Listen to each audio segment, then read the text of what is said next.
Y Ricardo señala muy claramente en la página 11 de su libro, y lo voy a leer textualmente, dice: siempre hemos tenido, está hablando Ricardo, la preocupación de que el abordaje de cada tema y época combine pragmatismo, realismo, con una sólida base analítica, y siempre hemos procurado mantener la distancia con las modas, los mitos y los extremos. Como digo, eso en mi opinión es una visión muy poco común entre los economistas en general y los economistas en Chile en particular, y creo que Ricardo en ese sentido hace un extraordinario aporte. Y en cambio, yo diría que en el libro se ve claramente que hay se valora el pensamiento crítico, se valora el diseño de políticas adecuadas y necesarias, no necesariamente de moda, en función de las realidades y las especificidades, en este caso de la economía chilena. Yo diría que los ejemplos abundan en ambos sentidos, en el sentido negativo de las políticas que se siguen por seguir las modas, y en Chile hemos tenido, y en el texto se señalan muchos ejemplos de eso, y también yo diría que hemos tenido muchos ejemplos muy positivos de políticas que han sido contrarias a la moda y que han sido extraordinariamente útiles. Quisiera mencionar tres que también están mencionadas en el libro.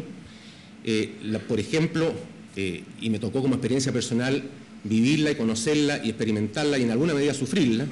intentar, por ejemplo, abrir la cuenta de capitales en forma gradual fue una cuestión muy criticada en Chile, muy criticada en el Fondo Monetario Internacional. Hoy día, por suerte, parte de mi privatización es que estoy logrando vender esta idea, digamos, fuera de Chile, pero por lo menos la logro vender ahí. Y diría que fue un éxito, una cosa extraordinariamente positiva. Bajar la inflación en forma gradual en los años 90. Yo diría que también fue muy contrario a lo que se estaba planteando con mucha fuerza. Son ejemplos, como digo, de políticas que yo llamaría son de sólida base analítica, no de moda, pero que claramente apuntan en el sentido que yo creo es correcto. Y un tercer elemento que me parece fundamental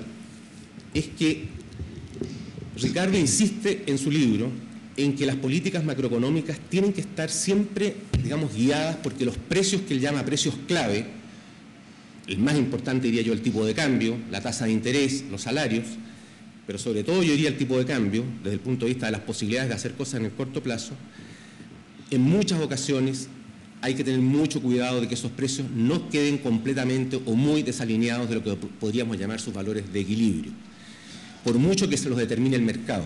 Hay también ahí muchas experiencias a este respecto que muestran, digamos, lo malo que ha sido permitir que, entre comillas, el mercado, sobre todo en el corto plazo, predomine por sobre una visión de más mediano y largo plazo y, en consecuencia, sobre la sustentabilidad de las políticas económicas. Yo diría en síntesis que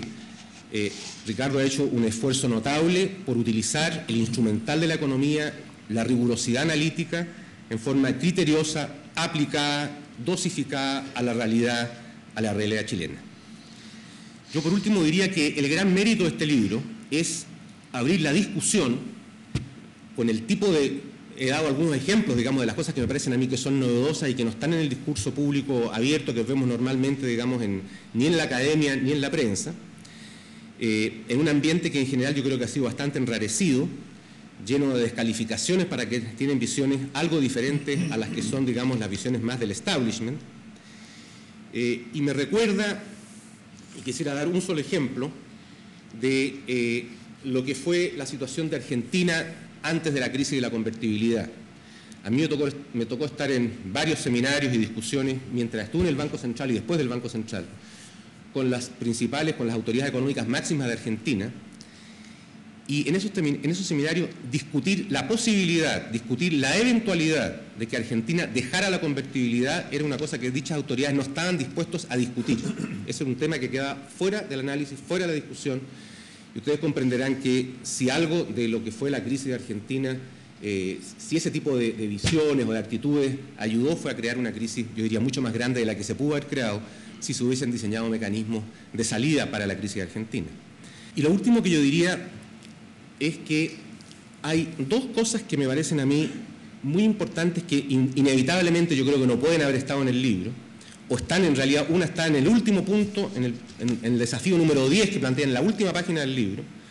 que es en alguna medida lo que planteó Bruno Filippi. ¿Qué vamos a hacer con el tema de la globalización? ¿Cómo una economía pequeña como la chilena inserta crecientemente en la economía mundial, con tratados de libre comercio que imponen un conjunto de beneficios y también un conjunto de restricciones a la política económica. ¿Cómo vamos a enfrentar esa globalización en forma, yo diría, útil, adecuada, importante, beneficiosa para Chile? Y lo último, que yo diría que tampoco está, y que yo personalmente pienso realmente que es el desafío más grande que tenemos hoy día, más allá de la coyuntura, estoy hablando en materia de tendencia,